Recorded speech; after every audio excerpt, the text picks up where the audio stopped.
Hello student, तो आज के इस वीडियो में हम बात करेंगे कक्षा 9वीं का साइंस का हाफ ईयरली एग्जाम 2023-24 का पेपर। हाँ guys, this is real paper. तो आपको बिना किसी डाउट के सारे के सारे क्वेश्चनों को अच्छे से याद कर लेना है। तो गाइस, आपको पता है आपको 3 घंटे 15 मिनट का समय मिलता है और आपके पूर्णांक है 70। तो गाइस, क्वेश्चन को देखने से पहले आप एक बार निर्देशों को अच्छे से पढ़ लीजिए। तो बहुविकल्प प्रश्न दिए हमारा पहला क्वेश्चन है, जल का क्वथनांक होता है। तो गाइस, इसका आंसर आ जाएगा 100 केल्विन। दूसरा, दूध से क्रीम पृथक करने की विधि है। तो गाइस, इसका आंसर आ जाएगा अपकेंद्रीय विधि। तीसरा है, कोशिका की आत्मघाती थैली कहते हैं लाइसोसोम को। तो गाइस, लाइसोसोम को आत्मघाती थैली क्यों कहते हैं? क्योंकि जो लाइसोसोम में पाचक एंजाइम होते हैं, जब कोशिका फट जाती है तो वो जो लाइसोसोम में जो पाचक एंजाइम होते हैं वो अपनी ही कोशिका को ग्रहण कर लेते हैं, इसलिए लाइसोसोम को आत्मघाती या आत्महत्या की थैली कहते हैं। चौथा क्वेश्चन है आपका, बल का सही मात्रक क्या है? तो गाइस, इसका आंसर हो जाएगा न्यूटन। आपका दूसरा, रिक्त स्थानों की पूर्ति करो। पांचवा, वेग में परिवर्तन की दर को खालिस्तान कहते हैं। त्वरण। छठवा, किसी वस्तु पर किया गया कार्य बल तथा विस्थापन के गुणनफल के बराबर होता है। कमरे के ताप पर पारा खालिस्तान अवस्था में होता है तो द्रव अवस्था में होता है। आठवां, आवोगाद्रो संख्या का मान 6.022 गुणित 10⁻23 होता है। गाइस, यदि गाइस आपको इस पेपर का फ्री में पीडीएफ चाहिए तो आप वहाँ पे जाओगे studysource.online, गूगल में जाकर सर्च करना, वहाँ पे आपको इसका पीडीएफ मिल जाएगा विद सॉल्यूशन। 9वां क्वेश्चन है आपका, परमाणु द्रव्यमान इकाई को परिभाषित कीजिए।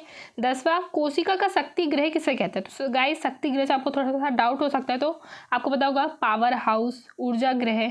शक्ति गृह किसे कहा जाता है? माइटोकॉन्ड्रिया को कहा जाता है, क्योंकि वो ऊर्जा का निर्माण करता है। हम जो भी भोजन खाते हैं तो माइटोकॉन्ड्रिया में ही ऊर्जा का निर्माण होता है और उसी ऊर्जा का प्रयोग करके हम चलते हैं, कोई भी काम कर पाते हैं, इसलिए माइटोकॉन्ड्रिया को कोशिका का ऊर्जा गृह कहते हैं। 11वां क्वेश्चन आपका, फ्लोएम के घटक एवं कार्य लिखिए। 12वां, प्रतिरक्षीकरण किसे कहते हैं? 13वां, निम्न तापमानों को सेल्सियस इकाई में परिवर्तित कीजिए। 350 केल्विन, 573 केल्विन। 14वां, ऊर्ध्वपातन किसे कहते हैं? कि 2 ऊर्ध्वपातित पदार्थों के उदाहरण लिखिए। 15वां, निम्न की परिभाषा लिखिए, विस्थापन और वेग। 16वां, यदि एम द्रव्यमान की वस्तु को h ऊंचाई तक ऊपर उठाया जाता है तो किए गए कार्य का मान होगा। 17वां, कंपोस्ट एवं वर्मी कंपोस्ट में अंतर लिखिए। 18वां, बस की छत पर रखे सामानों को रस्सी से क्यों बांधा जाता है? लघुत्तरीय प्रश्न। 19वां, निम्न पर टिप्पणी लिखिए, बीईसी और प्लाज्मा। और 20वां क्वेश्चन आपका, अपकेंद्रण क्या है? अपकेंद्रण के उपयोग लिखिए। 21वां, निम्नलिखित यौगिकों के अणुसूत्र लिखिए। सोडियम ऑक्साइड, तो गाइस इसका क्या हो जाएगा? NaO, sodium oxide. Magnesium chloride को क्या लिखेंगे हम? MgCl2। कैल्शियम कार्बोनेट को क्या लिखेंगे गाइस? CaCO3। यदि गाइस आपको इस पेपर का फ्री पीडीएफ चाहिए तो गूगल में जाकर सर्च करना studysource.online। 22वां, पादप कोशिका तथा जंतु कोशिका में अंतर लिखिए। 23वां क्वेश्चन है आपका, संक्रामक रोगों के फैलने की कौन कौन सी विधि है तथा किन्हीं 2 संक्रामक रोगों के नाम लिखिए। संक्रामक रोग, जो भी बीमारी हम एक से दूसरे में फैल जाती है, जैसे सर्दी जुकाम हो गया, है कि नहीं, उसी को हम संक्रामक रोग कहते हैं। तो एक रोग का तो मैंने बता दिया आपको, सर्दी जुकाम, तो आपको दूसरी खांसी है कि नहीं, इसे हम कहते हैं संक्रामक रोग। 24वां, पृथ्वी का द्रव्यमान 6 × 10⁻24 kg है, तो चंद्रमा का द्रव्यमान 7.4 × 10⁻22 kg। यदि पृथ्वी तथा चंद्रमा के बीच की दूरी 3.84 × 10⁻5 किलोमीटर है तो पृथ्वी द्वारा चंद्रमा पर लगाए गए बल का परिकलन कीजिए, जहां g बराबर 6.7 × 10⁻11 एंड m² kg⁻2 है। 25वां क्वेश्चन, राइबोसोम के कार्य लिखिए। 26वां क्वेश्चन, ऊतक किसे कहते हैं? पेशीय ऊतक कितने प्रकार के होते हैं? प्रत्येक के कार्य लिखिए। अथवा तंत्रिका कोशिका का नामांकित चित्र बनाइए। तंत्रिका ऊतक किस प्रकार हमारे शरीर में नियंत्रण एवं समन्वय में सहायक है। 27वां, त्वरण किसे कहते हैं? त्वरण का मात्रक लिखिए। 80 किलोमीटर प्रति घंटे की गति से चल रही वस्तु का वेग 5 सेकंड में 60 किलोमीटर प्रति घंटा हो जाता है। बस का त्वरण क्या होगा? अथवा चाल एवं वेग में अंतर लिखिए। तथा एक समान गति से गतिशील वस्तु के समय दूरी ग्राफ की प्रकृति क्या होगी? ग्राफ चित्र बनाइए। 28वां क्वेश्चन, निम्न को समझाइए। अचानक ब्रेक लगाने पर यात्री आगे की ओर झुकता है, क्यों? दूसरा, बंदूक से गोली दागने पर कंधे को धक्का लगता है, क्यों? अथवा न्यूटन के गति के दूसरे नियम को परिभाषित कीजिए। तथा 5 किलोमीटर द्रव्यमान की वस्तु 36 किलोमीटर प्रति घंटे से गतिशील है तो संवेग की गणना कीजिए। 19वां क्वेश्चन आपका, फसल चक्र क्या है? खरपतवार नियंत्रण की विभिन्न विधियों का वर्णन कीजिए। अथवा कार्बनिक खेती क्या है तथा फसल सुरक्षा प्रबंधन में कौन कौन से उपाय किए जाते। 30वां क्वेश्चन आपका, निम्न यौगिकों के आणविक द्रव्यमान लिखिए। CO2 C2H5। तीसरा, मोल में परिवर्तित कीजिए। 12 ग्राम ऑक्सीजन, 18 ग्राम जल, 22 ग्राम CO2 यानी कार्बन डाइऑक्साइड। निम्न सूत्रों द्वारा प्रदर्शित यौगिकों के नाम लिखे। CaCl2 carbon chloride, K2SO4 potassium sulphate, MgCO3 magnesium carbonate, NaCl sodium chloride, Al2SO4 3 aluminium sulphate.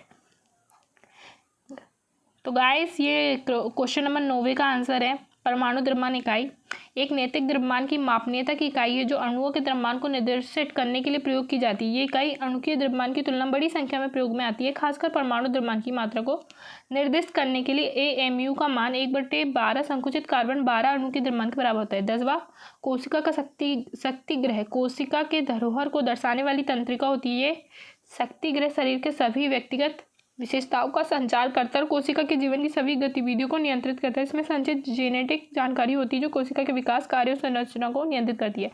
11वां question का आंसर है फ्लोएम के घटक में सुगंधित तंतु, सीवन तंतु, सूक्ष्मपोर, फ्लोएम फाइबर्स, फ्लोएमेल और फ्लोएम पार्चिलम शामिल होते हैं। फ्लोएम का कार्य होता है पोषक तत्वों, पानी, अन्य आवश्यक ऊर्जा तत्वों को पौधों के विभिन्न भागों तक पहुंचाना।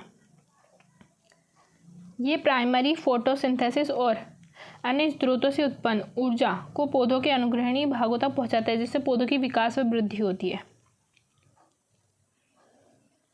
12वां प्रतिरक्षीकरण एक प्रकार की प्रतिरक्षा प्रक्रिया जिसमें एक जीवाणु संक्रमणी विद्रोही पदार्थ के खिलाफ रोग प्रतिकारी तंत्र या प्रक्रिया होती है। इस प्रक्रिया में शरीर या संजीवनी पदार्थ जैसे खानिका तंत्र या जीवाणु रोगों के विरुद्ध लड़ाई की जाती है। 13वां क्वेश्चन का गाइस आंसर आप देख सकते हो। 14वें क्वेश्चन का गाइस ऊर्ध्वपातन एक प्रकार की रासायनिक प्रक्रिया जिसमें किसी पदार्थ को उच्च ऊर्जागत अवस्थान को से उष्मागत तथा परिमेय अवस्था में बदला जाता है। 2 उदाहरण है पानी और CO2। 15वां विस्थापन एक गुण है जो किसी वस्तु के आकार में बदलाव को दर्शाता है और जो आमतौर पर ऊष्मा दबाव प्रकृति दबाव के परिणाम से होता है। जब एक पदार्थ को गर्म किया जाता है तो वह विस्थापित होता है और अपने आकार में बदलाव दिखाता है। 12 नंबर का क्वेश्चन है बेग एक बेग मानी राशि जो वस्तु के द्रुति गति को दर्शाती है। ये द्रुति की दिशा मात्रा दोनों को दर्शाती है। अक्सर मीटर प्रति सेकंड या किलोमीटर प्रति घंटा में मापा जाता है। 16वां क्वेश्चन आप गाइस देख सकते हो। 17वां क्वेश्चन, 18वां क्वेश्चन गाइस आप देख सकते हो। तो गाइस यदि आपको इसके आगे के सॉल्यूशन चाहिए तो आपको गूगल में जाके सर्च करना है studysource.online। तो वहाँ पे जाके आपको इसका फुल सॉल्यूशन मिल जाएगा। यदि गाइस आपको हमारा वीडियो पसंद आया तो वीडियो को लाइक करें, चैनल में नए हो तो चैनल को सब्सक्राइब करें और बेल आइकन को भी प्रेस कर दें। हमारे द्वारा बनाए गए वीडियो का तुरंत लाभ उठाने के लिए आपको बेल आइकन को प्रेस करना ज़रूरी है। Thank you for watching.